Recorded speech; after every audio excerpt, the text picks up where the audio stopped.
Hey guys, welcome back to our weekly live event where we talk about real estate investment, personal finances, retirement planning, any business questions you have. I'm more than happy to help. This is our weekly live event that we do every Wednesday night at 9 p.m., obviously. And again, any question you guys have, feel free to ask. We're going to give everybody a few minutes to join, and then we'll go live with the questions, the Q&A. How's everybody's day been?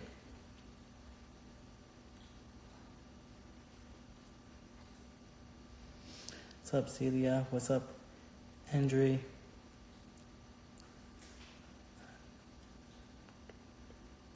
What's up, Alan?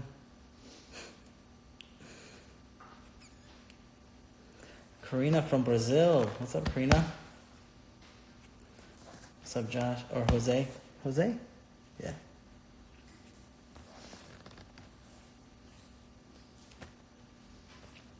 What's up, Michael?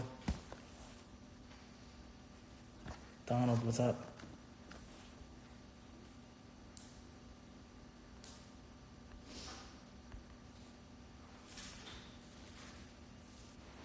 All right. Sorry, what's up? All right, we're going to give it one more minute, and then we're going to start answering the questions.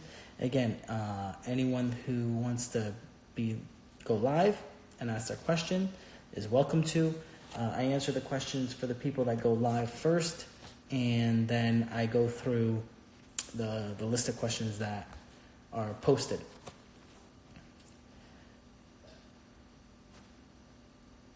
What's up, Reg? I'm doing good, man.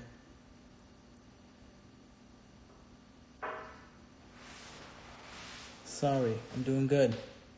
How are you doing?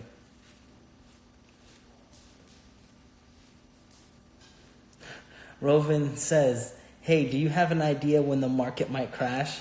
Bro, if I knew when it would crash, I would have a crystal ball.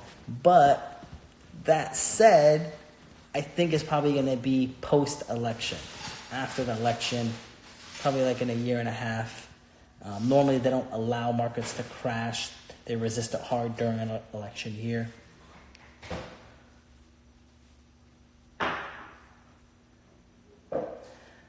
Helen, how are you?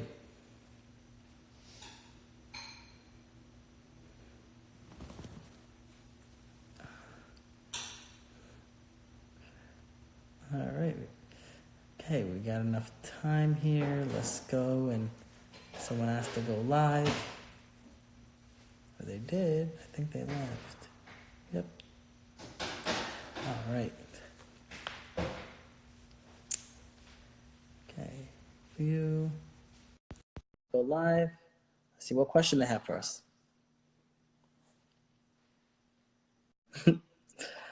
All right. So let's see. What questions do we have here?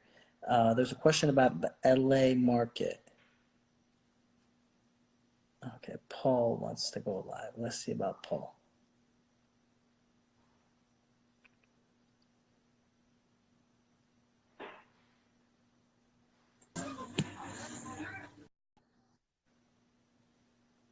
All right.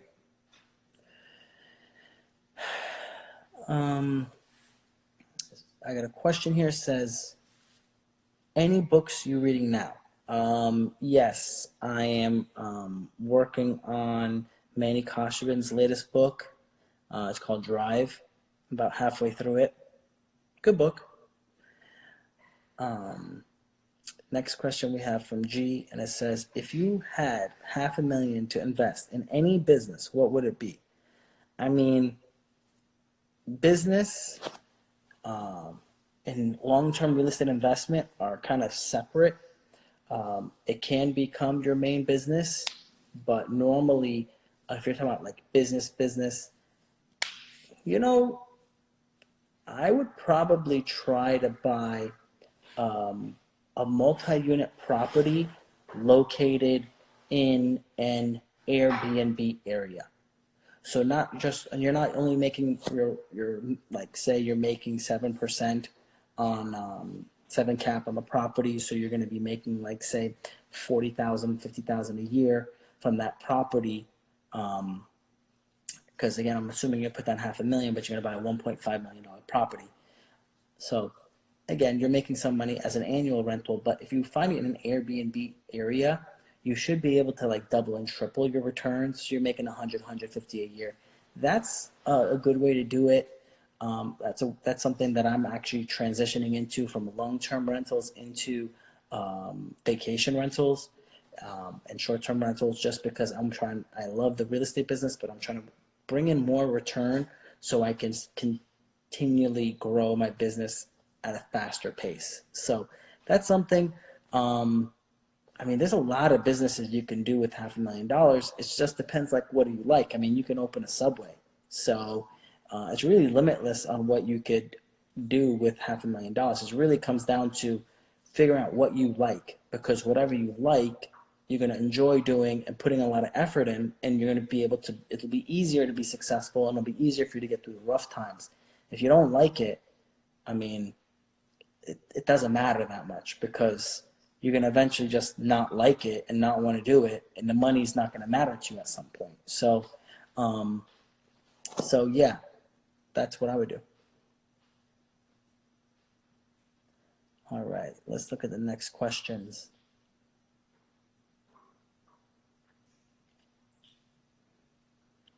Sub GR. Jose says, where do I start, or where do I find the best deal? So finding the deal, right? The money is made in the buy. So it's about finding the deal. It's about negotiating for a good deal, right? So that is like, I only buy one deal every like 6 months. Would I love to buy more often than that? Yes. But in my local market, which is where I'm sticking to right now, I don't find that many. So it takes time to find a deal. Now, where can you find the best deal? Sometimes it's someone just emailing you. Sometimes it's at an event. But a lot of times it's on the MLS. But the second it goes up, you got to buy it within minutes. So anytime a good deal comes up, it will be gone within the day.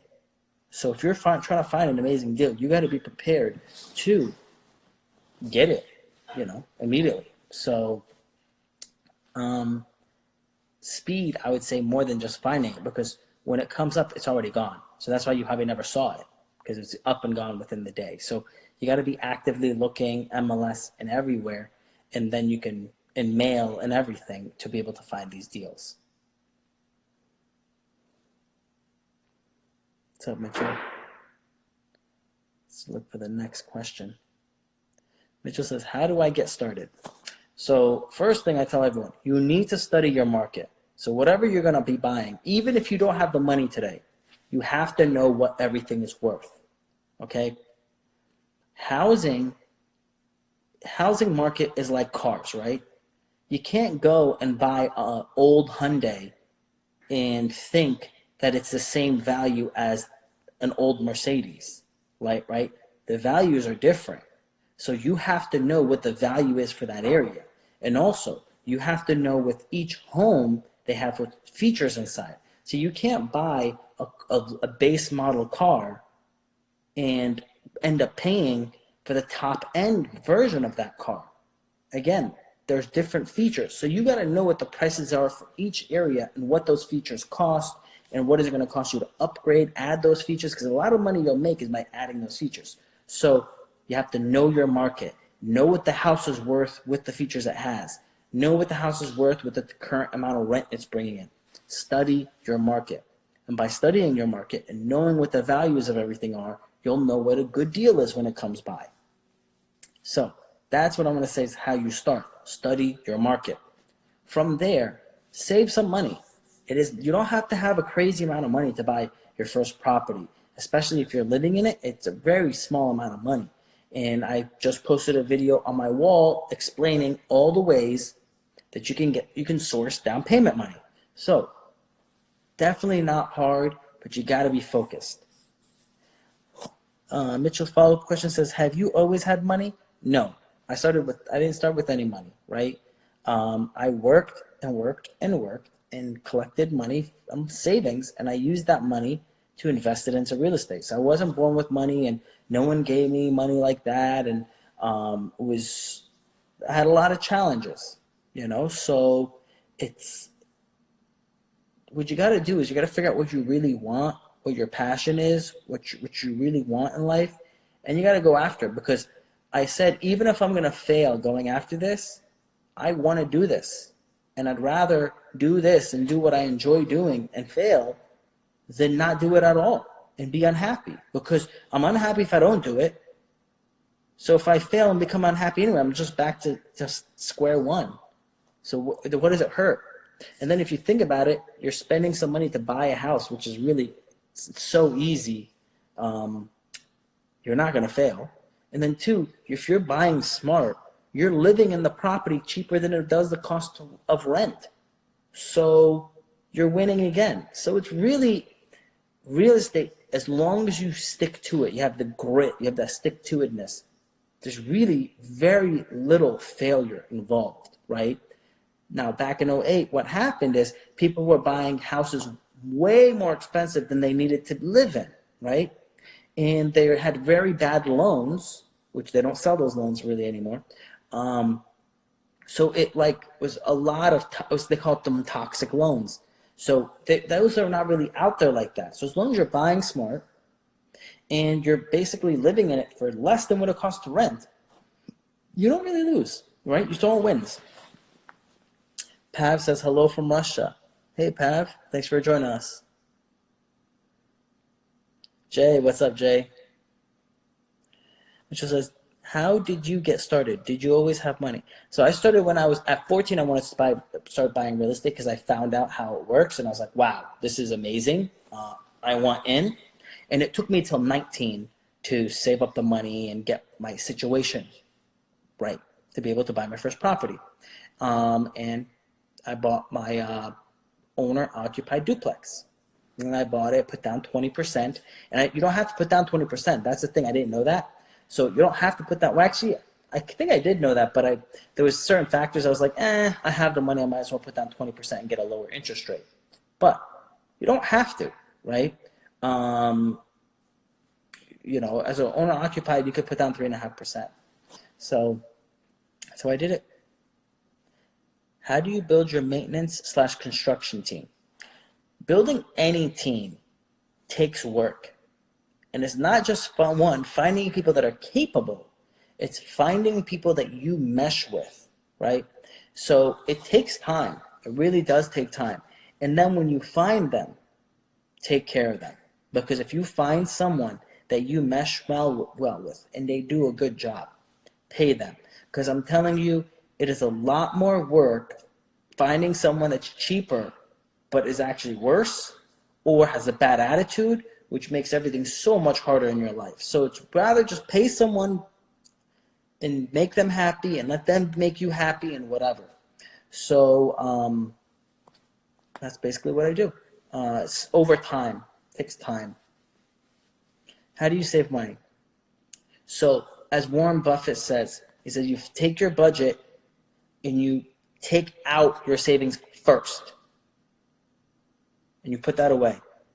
From there, what's left over, you spend on your bills and stuff. Now, some people will say, well, I don't have enough money to do that. I'm going to challenge you and say, look at your finances. Because, again, I have an accounting firm. I look at people's finances. And all the time, people say that. And all the time, I look at what they spend, and I'm like, those things that you're treating like a need are not needs. They're wants. And you just happen to want the Starbucks or those shoes or that bag more than you want to own your own home. And that's a choice you make. And that, if you want, that life is yours to choose. But you are choosing it. No one's making you choose it. Now, in that sense, how I told myself is like, I did want a lot of stuff, right? And I like stuff. But I told myself, hey, I like stuff and I want stuff. But I'd rather own this real estate, have it bring me money, and then be able to get the really nice stuff, right? So I always wanted back in the day, I wanted a GTR. So I said I was driving this crappy old car, even though I owned like 23 apartments. And they're like, but my buddies were like, why are you driving this crappy car? And they had Audis and BMWs. And I'm like, look, I'm fine with my beat up old Camry until I can afford a GTR. Once I can get a GTR, then I'm fine. But otherwise, I don't care about driving any of those other cars. So I really had this standard that I really wanted, and I was willing to wait till I hit that standard. So save, save, save until you get it. Because at the end of the day, buying this whatever thing you have is really probably not going to make you that happy. And within because it's not that, you're not that enjoying it that much, you're going to end up being you're going to be like 3 months later, you're going to want something new. And now that money you're planning to save, again, you spent it. And again, and again. And you're going to have a whole bunch of stuff that doesn't mean that much to you, right? That are like kind of common or kind of basic. So why waste your money on that basic stuff? Save it and wait until you can get something that's more rare, something that's special, or at least special to you. You can really have a high value to it. So that's my suggestion on how to save money. Is I compared it. Is this thing worth more than me owning that piece of real estate? No.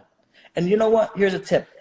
I did the same thing when I was dieting because I had a lot of weight on me, and I would eat this sweet. And I ate it, and I was tasting it, and I was putting in work on the treadmill and whatever. And then I looked at the calories, and I'm like, this one thing is going to take minimum 45 minutes, if not an hour on the treadmill to burn off.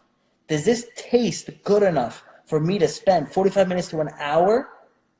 And I was like, no. So I just spit it out. So when you look at buying something and you think, this thing's costing me $200, and I got to do 10, maybe 20 hours of work to afford it. Is it worth 10 to 20 hours of work? And you're like, no, then don't buy it, right? Because not only that, you get an opportunity if you save it and reinvest it, it'll bring you even more money. That's the concept of investing. The concept of investing is this. So you take this money, you put it into something, and now that thing is paying you. It's bringing you money consistently. Or it's going up in value, right? Like the one thing is when the iPhone 10 came out, it was with tax, $1,200. You could have bought 7 shares of iPhone stock, and today, your stock would be worth $1,800 between the value going up and the dividends you would have received. So that's $600 more than what buying the phone. So if you bought the phone for $1,200, you would have a phone that's now worth $300. But now if you took that $1,200 and bought the stock, your value would be $1,800. So by choosing to buy the new phone instead of buying the Apple stock, you gave up $1,500 in value. You, as an individual, option A, bought the iPhone 10. Today, that phone would only be worth $300. You traded $1,200, and now you only have $300 in value of a product. Option B, that you taking $1,200 when the iPhone 10 came out, instead of buying the phone, you bought $1,200 worth of Apple stock. That $1,200 would now be worth $1,800. Option A, $1,800 in value. Option B, $300 in value. Option B is $1,500 richer. Apply that to every aspect of your life. I'm not telling you don't buy stuff. I'm saying choose and understand what you're choosing, right? So, good. What's up, Jez? Bridget says, what's the best way to save money? Basically, immediately, so this is a good way to do it. If you have direct deposit from your work, which a lot of people do, you can set up direct deposit for your paycheck to 2 accounts. One being your main account, the second one being your a savings account, right? But don't have the savings account be at the same bank that you're in.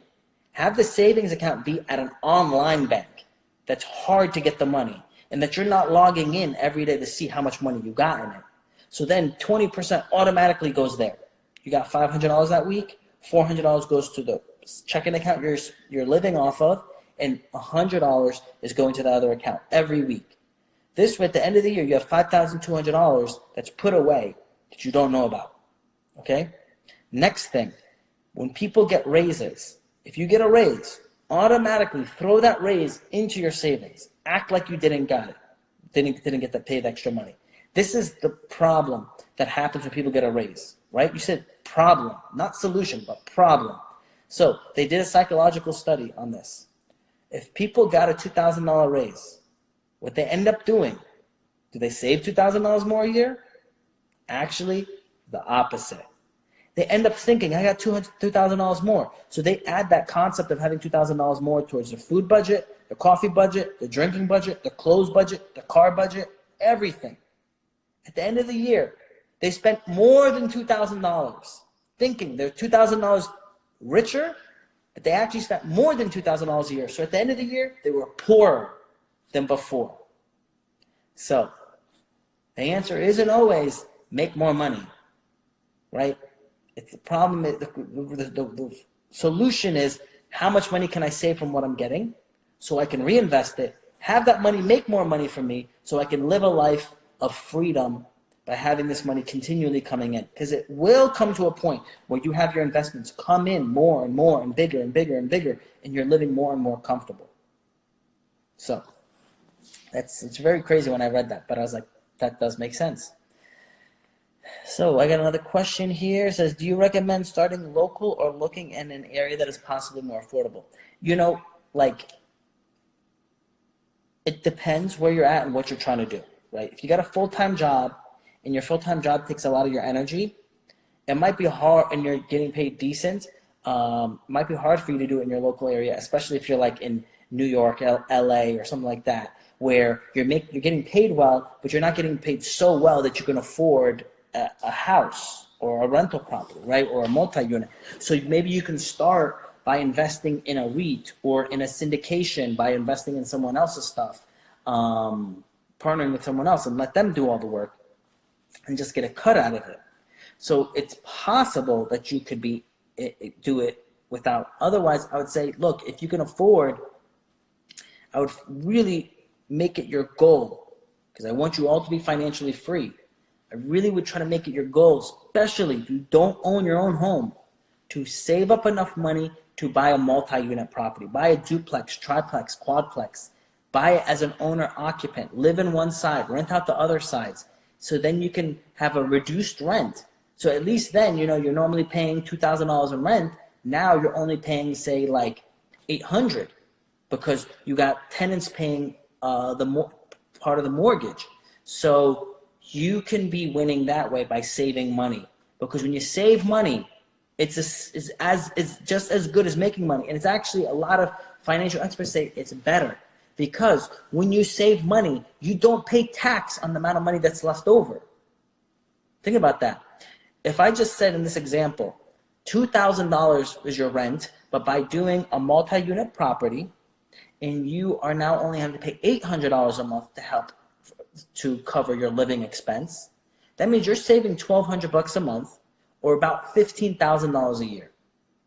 If you made $15,000 a year more at your job, you'd be paying probably close to $3,000 to $4,000 in taxes. But if you saved $15,000 a year, you don't have to pay any tax on that money. And because you own a piece of real estate, you actually get tax incentives to reduce the amount of taxes you pay. So again, saving money is key. So by buying this multi-unit property, you're like, oh, I'm not making money off of it. But the money you're saving counts. The money you're saving on your taxes count. They're just as good as a profit. So, and when you are doing that, when you are saving that money, you must move that money into your savings, because you're not going to feel like you're saving or making money if you blow that money too. Because when things go bad and you need money and you blew it on stuff, and you need it there when it really counts, you really need it, you know, because of emergency, you're not going to feel rich, right? Feeling rich really counts as when tough times come and you have money in the bank to take care of it. So let's go into the next question. Have you ever flipped a house? If so, is it worth your time based on your return? So I have flipped. Most of the stuff I do is long-term investing, right? So I buy a property, I fix it, I rent it, and I keep it for like 10 years. I decided, I was like, all right, there's not a lot of stuff I want to keep, but there's a couple of things I would flip. So I started flipping like 2 years ago. The first place I did, it took me a year. Every problem in the world happened. It took me over a year to do it, and I made like 20 grand. So the first time is always the hardest, and again, everything that could have went wrong went wrong. Next property I bought, I flipped it. It took me about 4 months, and I'm making like 40 grand on it. So the point I'm trying to make with this is each deal will determine if it's worth it. What's happening now, a lot of people aren't flipping because they're looking at all these deals. Like these wholesalers are sending me deals, and I'm looking at it, they're like, oh, we got a great deal for you. And I'm looking at it, and I'm like, this is not a great deal. This is not worth my time. I'm not going to make money on it. So I'm not doing the flip. So where it comes to is, if you're like, I'm not making any money, then don't do it. Like, just not a hobby, right? Like the first deal I did, I said, you know what? I don't know how much money I'm going to make on it, but I'm okay. It looks like I'm going to make a lot of money, but if I don't, I'm okay with it because I want to learn. And trust me, bro, I learned. So I took on a heavy flip lift, and that was my problem. So especially, make sure you're making a lot of money on the deal, and make sure it's not a heavy lift, especially for anyone that's new. Like I've been doing it for a long time, so I can bear the weight of how long that thing took and all the problems that came by. But if you don't think you're going to make good money off a deal, don't do it. Do not speculate. We're talking about investing. We're talking about business. We're not talking about speculation here. So don't go and just try to buy a property and hope the property values go up and you're going to make money that way. All right? Good question. Miss Alex says, have you ever flipped a house? Oh, okay, I already answered that one. Javon, what's up, B? What's going on, man? Considering local property at starting 600K. That's awesome. It's really good. What's up, guys? What's up, Leo? What's up, Josie? Geo? What's up, guys? All right, looks like someone wants to go live.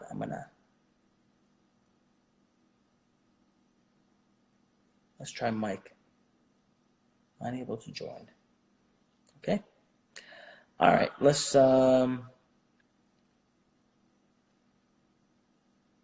Karina says, do you also invest in real estate funds, or do you just buy and sell houses by yourself?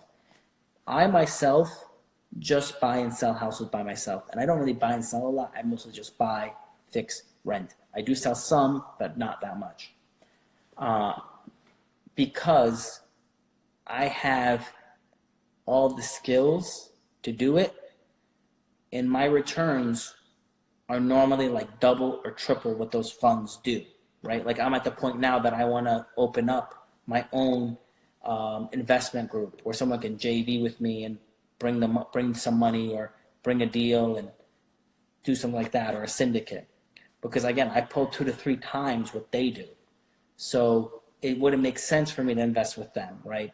Now, if I was like a doctor or a lawyer, then or some profession that makes a lot of money, like medical sales, then I would say, yeah, someone like that should not be focusing their time, because if they're making that much money, they should be putting their money with an investor like me, or with a REIT, real estate investment trust, a REIT, or some type of syndicate, that way where they're getting a return for their money and they're making their money work for them so they can like checks themselves, but they're going to make baby money doing this, because if they're putting up 100 grand, everything works out great. They're getting a dividend of 8%, for their money annually. $8,000 is not a lot of money if they're making $300 a year. And if they lose track of what they're making money here, and they're making 300 over here for $8,000, and now they get fired because they're not paying attention to their job, it's not worth it for them. So for me, myself, I've made all my businesses revolve around real estate. Again, I have an accounting firm. We do taxes, bookkeeping, and payroll for companies and individuals that specialize in usually real estate.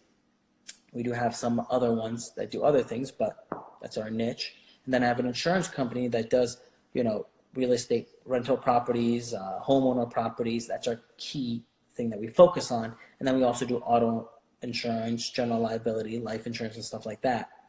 So everything I do, and then I have the property management company where I manage my own properties, and then I look for other properties, and I have people that fix our properties and also the properties I buy to rent out. So everything I do is in this circle. So I'm staying to my wheelhouse.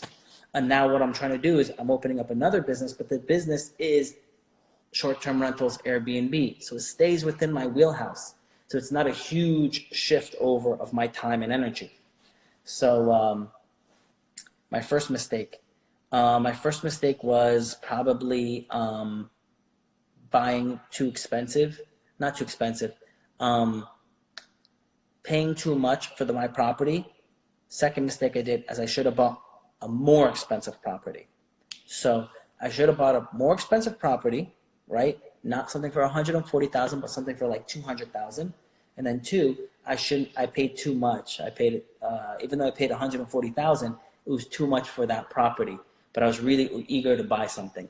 Now, at the end of the day, did I lose money? No. I still bought in a good area where I was making money from the rent, and it is worth more money now. But I could have made a lot more money if I was just a little more patient, right? So that's probably where I can improve. Let's see if anybody.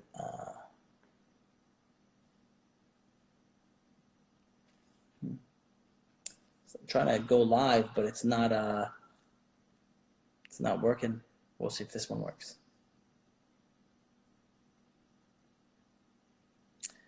All right, so let's see if this one works.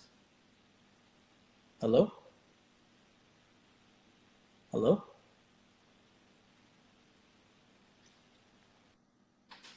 All right. So let's try, if anybody else wants to go live, let me know. All right, let's go for the next question.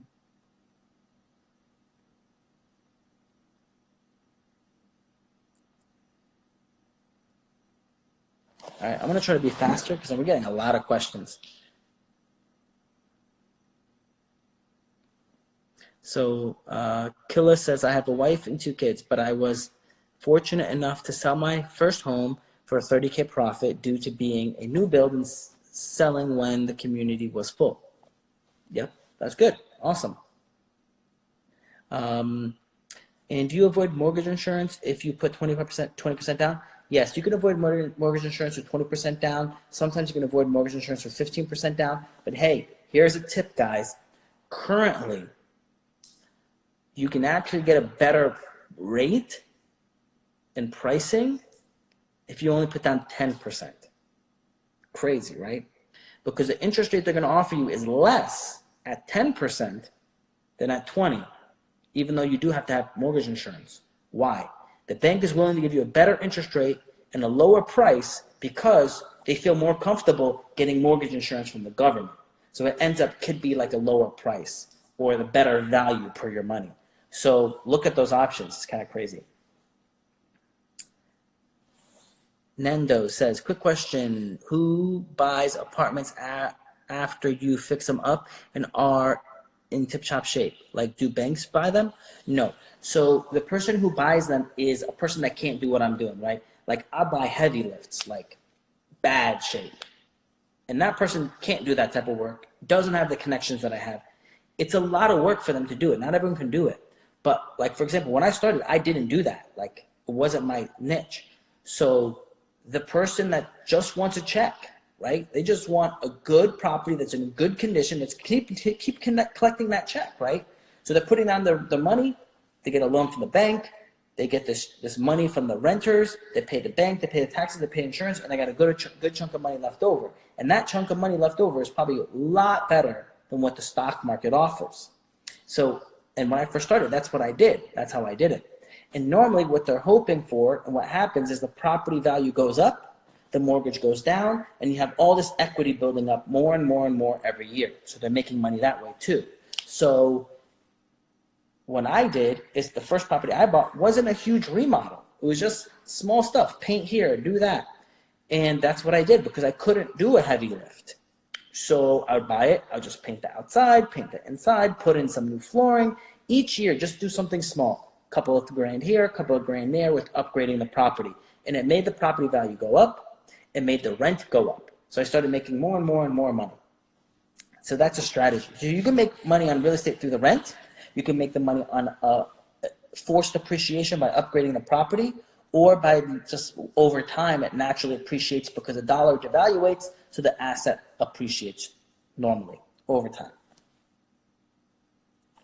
Killa says, but with wife and 2 kids, I can't live in a duplex. How can I do it without living in a duplex? I don't understand why you couldn't live in a duplex with a wife and 2 kids. I have a 3-bedroom, 2-bathroom duplex that I'm selling. It's 3-bed, 2-bath on each side. So you could probably find a duplex that will work for you. You just got to look for what will work for you. So the other option is this. You have a wife and 2 kids. You could live in a 2-bedroom. You could live in a 3-bedroom and not be a big one, and use that extra money, the profit, to buy another investment property, right? That's an option as well. So there's different options. Again, I don't know exactly how much money you have in savings, and I don't know where you live and things like that, but you can think about that. And then if you sold that property and now you're renting, after 3 years, you could do first-time home buyers again. So then you don't have to put down 3.5%. So if you have 60, 70,000 saved up and you go to a duplex, a larger one, and you need to put down 20,000 or $400,000 duplex, there you go. You'll still have money left over to have an emergency fund. Next question is, whenever you have started this whole journey, at that time, how you get the money to start this whole thing? Okay. Excuse me.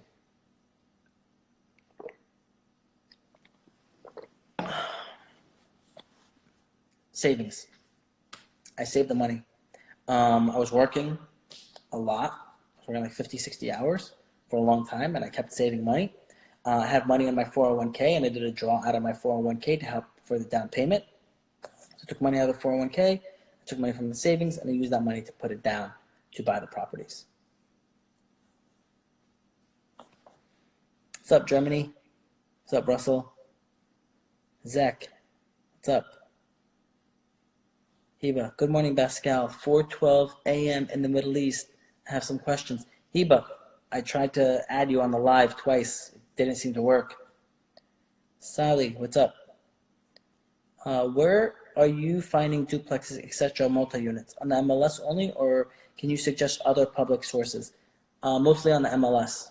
Most of the deals. I do mail, but the mailing isn't really working. Most people aren't really looking to sell other than MLS. I'd probably go to MLS. The first minute it comes up, try to buy it, or try to buy something that's been on for a very long time. Killa says, should I find a property and spend my cash to fix and flip it, or finance repair costs, then pay off after selling? Either option works for you. You just got to look at your what works for you. But I would say this: I would probably try to get some type of loan, like a hard money loan, to do the purchase, and then you could pay for the repair costs yourself, or get a hard money loan to pay for the purchase and the repair costs, and just have some of your money in it. Because if things go on and things happen and you don't have cash, it's going to be a problem. So you want to keep some cash on the side in case things happen. And then the other thing is, if you do a good job and you buy something cheap enough and you do really good repairs in a good area, you have, say the property's worth $500,000. We'll make it simple. It's worth $100,000, but you bought it and remodeled it for $70,000. You can then go to the bank and do a refinance, pay off the hard money loan. You got like no money in this deal, and now you still own it and you rent it out. And now you can use the same money to do it again on the next property. And that's called the BRRRR method. That's basically one of the ways I grew my business.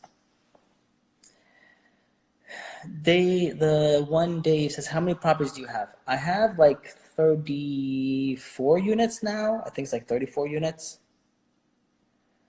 Heba says, my question is why I don't recommend getting a 15-year mortgage when I buy a real estate. I don't recommend 15-year mortgage. I recommend a 30-year mortgage. One, currently, the interest rate between a 15-year mortgage and a 30-year mortgage isn't a lot. It isn't a huge amount of money, interest rate savings. Two, the payment for a 30-year mortgage is about 30% less than a 15-year mortgage, or a 15-year mortgage is about 50% more than a 30-year mortgage. So you are having a smaller payment with a 30-year loan. If something goes bad, and you lose your job or you make less money, it is easier to make that payment because you don't know what's going to happen over 30 years. Now, for the 30-year loan, the interest rate's not that much cheaper on a 15. So if you wanted to pay off the 30-year loan in, say, 15 years, if you paid about, or 16, 17 years, if you paid 50% extra each month, it will be paid off in, 17 years. So you have the option to pay more. But in a 15-year loan, you don't have the option of paying less. And what some people do is they pay extra, and now they have a $300,000 house, and they paid it down to $150,000, and then they'll lose their job or something, right? It doesn't matter that you only owe $150,000 on it. You lost your job, and you can't make the loan payment, right? You don't have any reserves because you're making all these extra payments on your house. Well, if you had a 30-year loan and you kept some money in the savings, you can still make that smaller payment. And then what happens is they end up losing their house or selling the house at a deep discount because it's an emergency, it's a fire sale, it's an emergency sale because they're afraid of losing their house. And normally when someone loses their job, it's usually at the same time that the market is down. So that $300,000 house is only worth like $250,000, $220,000 now. So it's not like they're going to be, oh man, I paid all these extra payments and I'm going to get $150,000 when I sell it. No, it's only worth $220,000 and you owe $150,000 and you're only going to get $70,000 out of it. Now what happens is the other person, option B, there's option A Heba and there's option B Heba. Option B Heba decided to get a 30-year loan, made the minimum payments, and then when the market went down, she still had a bunch of money in her savings to pay for the mortgage payment. And this payment's smaller as a 30-year loan than a 15-year loan. And she's not going to lose her house because she has that money in the bank and ready to take care of things. So last point is this. You can take the money, the difference from a 15-year and a 30-year payment, that money, the interest rate is going to be like 4%, sometimes 3%, very low. 3%, 4% is not a lot of money. So if you're making these extra payments, what are you saving, 3%, 4%? So one of the lowest interest rates you're going to pay is on a home. It's better for you to take that money and invest it in another piece of real estate, into the market, into whatever you want, or into making your home more energy efficient or adding more value to it. But at the end of the day, you should still have a savings for emergency. So those are all options, and this is why I choose a 30-year compared to a 15-year. Good question. Dre says, when it comes to single-family homes, is it better to just sell outright instead of renting? Okay, I think you're saying, is it better to flip a single-family home or to rent it out? I don't like renting houses. The return on your money isn't as good. I prefer to rent out duplexes. So normally I flip houses and I buy, remodel, and rent multi-units. Evad, what's up? What's up, Dre? Hesh says, I started doing this earlier this year, and trust me, this helps. I'm saving 40% away right now. I'm hoping to save more. Good job, buddy. Keep it up. What are the stuff you should invest in besides trading? Real estate. Alan says, can you explain depreciation in properties to pay less taxes? Yes, I can. All right, so this does not apply to your house. This applies to your rental properties or investment properties. So, all right, I'm going to ignore land in this example, all right? So, you buy a house for $100,000, multi-unit for $100,000. You are allowed to depreciate it over 28 and a half years. So what the government says is this: you can take $100,000, and actually give you a different example. I'm gonna say $280,000. You have a $280,000 property. You're allowed to depreciate it over 28 and a half years. So that means you're allowed to reduce the value $10,000 a year. What does that mean, right? It's a very different concept for people who don't understand. The government says you're allowed to say that this $280,000 house is worth less by 10 grand every year because the building it's getting old and it's worth less. And we're going to let you lower the price by $10,000 a year. Now, how it works as a real estate investor is I'm bringing in 30 grand in rent, right? And then I'm paying interest on the loan, and I'm paying taxes, and I'm paying insurance, and I'm paying, say, water, and I'm paying cutting the grass. So I'm making profit 20 grand, okay? 20 grand, we'll say. Now the government says, we'll let you take another $10,000 off that profit. So even though you put 20 grand in your pocket, the government says we're only going to tax you on 10 grand of that money. And that's how depreciation works. You're only taxed that year on that 10 grand. Now, what happens is that property value is, you bought it for 280. After 10 years, you depreciated it down to 180,000. So you depreciated it and you say now it's only worth 180 on paper. Reality, you can resell that house from that you bought for 280. You now can sell that house for 380. Okay? So when you sell it for 380, your basis is now only 180.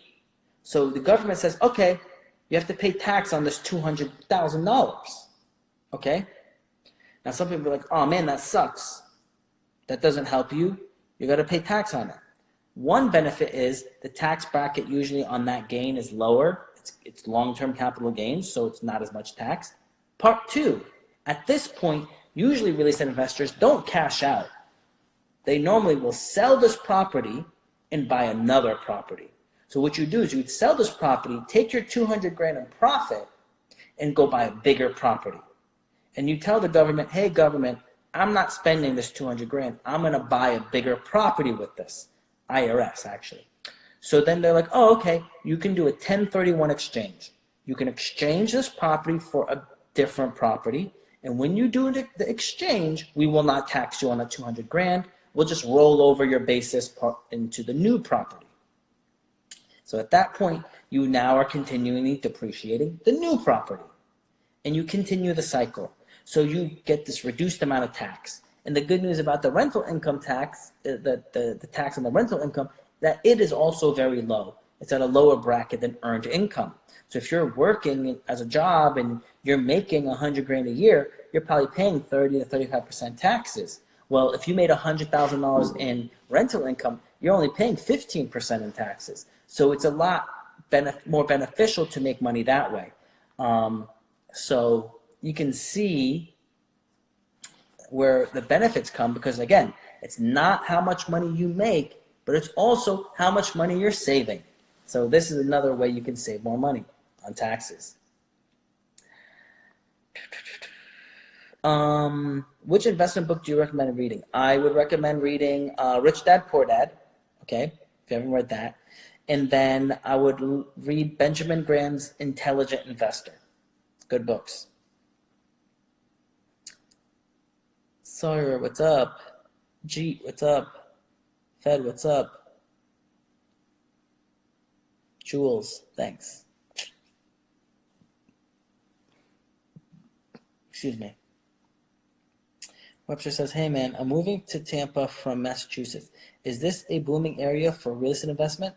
Tampa is a lot easier to invest in than Massachusetts dollar-wise, right? Because Massachusetts properties is like expensive. Let's see, some people want to go live. Let's see if it works this time.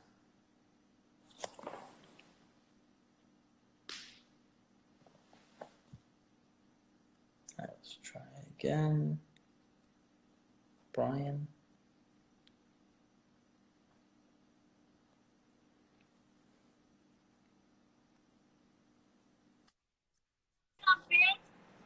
Hey, I'm done. Hello? I'm done. Don't talk to me like that.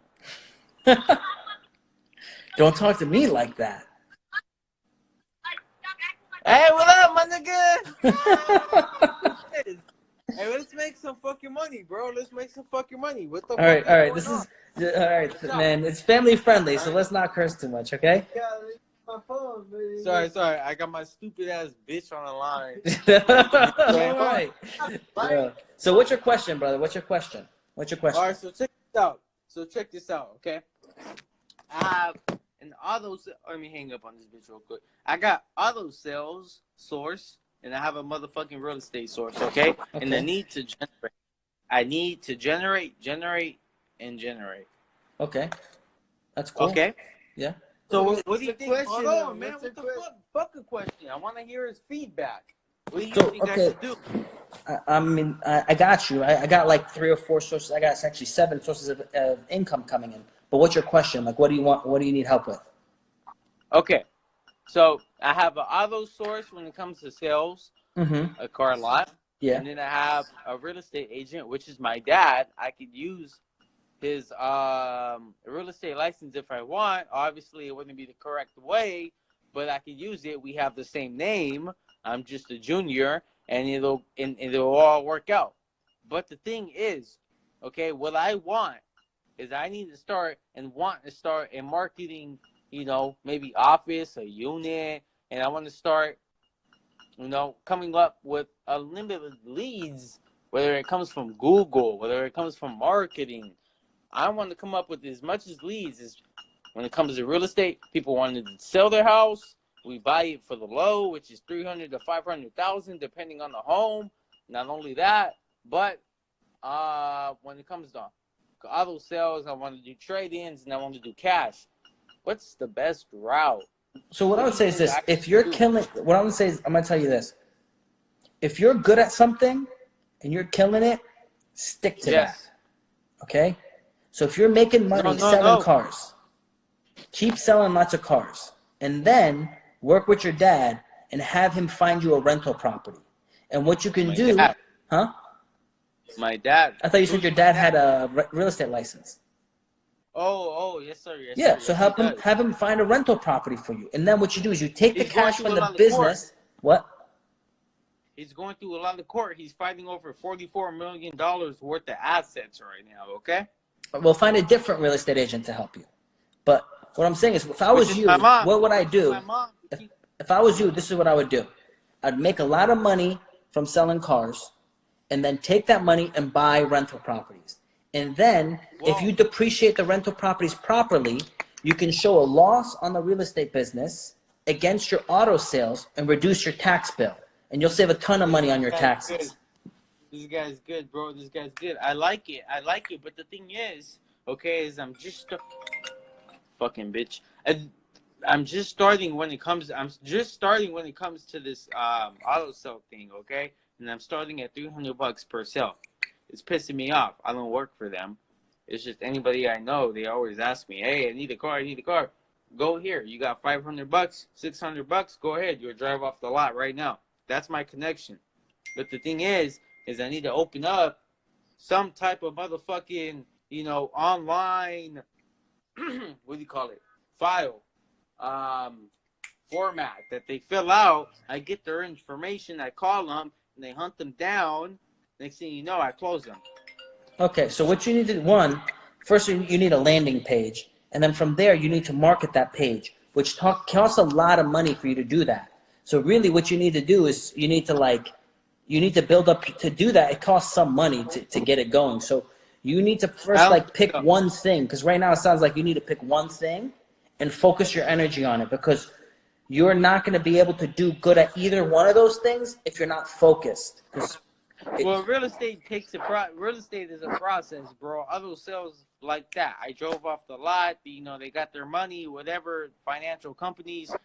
But when it comes to real estate, it's the same thing, but I think it takes longer. It does take a lot longer. It takes a lot longer to do a deal. It takes, on average, a real estate agent takes them about 8 to 9 months to close their first deal. Yeah. 8 to 9 months. So what I would say is start getting those cars moving, save up all that money, and then you can start doing the second thing. But I wouldn't even waste your time until about 8 or 9 months. I would study. Right now, just study the market, know it very well. Hey, I bet you people in the comments make like $350, maybe like $400 a week, huh? It depends. I mean, there's people like, some of the people I talk to, I'm like, they make crazy money. Like the last dude I talked to was making like $1 million a year. But I mean, like, no, I'm talking about the losers in the fucking. Honestly, right now I can't even see the comments because I'm talking. I only see your face. But anyway. I can't see. I'm looking at the comments. I'm looking at you. I'm listening and I'm rolling a blunt at the same time. These motherfuckers. I don't know. All right. Let's not. Because this is going on YouTube. You can't curse. This is gonna go on YouTube. It's gonna get taken down. Oh no. Yeah. So anyway. So start doing that, and then we'll go. You know what?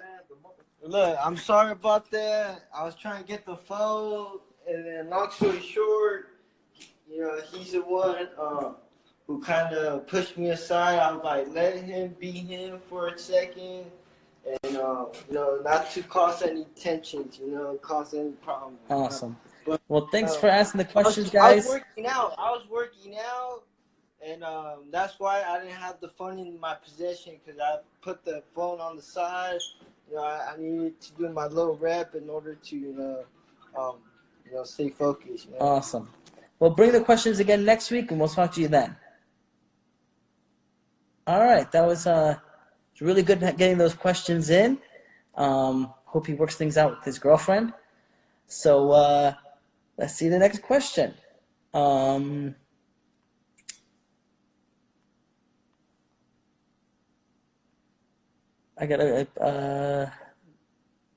don't need a real estate license to do real estate investing.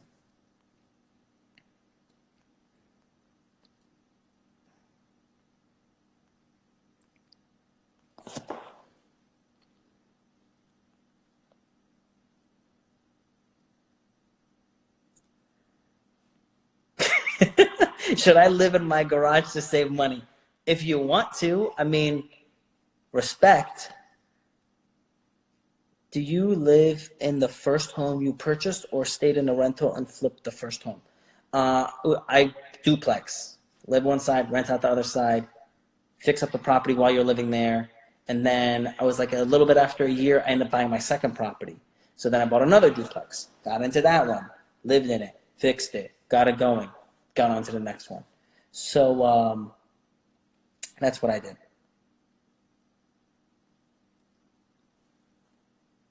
MLS is a good way to find duplexes in Miami. Also go to local events. That's another way if you can get more people.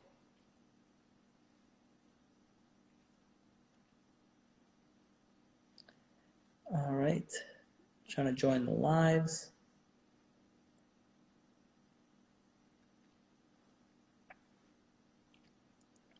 Are you looking for an intern? I would like be great help. DM me. We'll see. Hello? Hello? Hello? Hello. Hey, hi. Hello. Hey, how are you? Hi, So what I'm question you good. got for me today? Yeah, so I'm basically from India, Okay. and I was looking how can I do real estate investments on a small scale outside India, maybe in the US, UK, or Canada, countries like that. So it's really easy, actually. They have these different, what's called real estate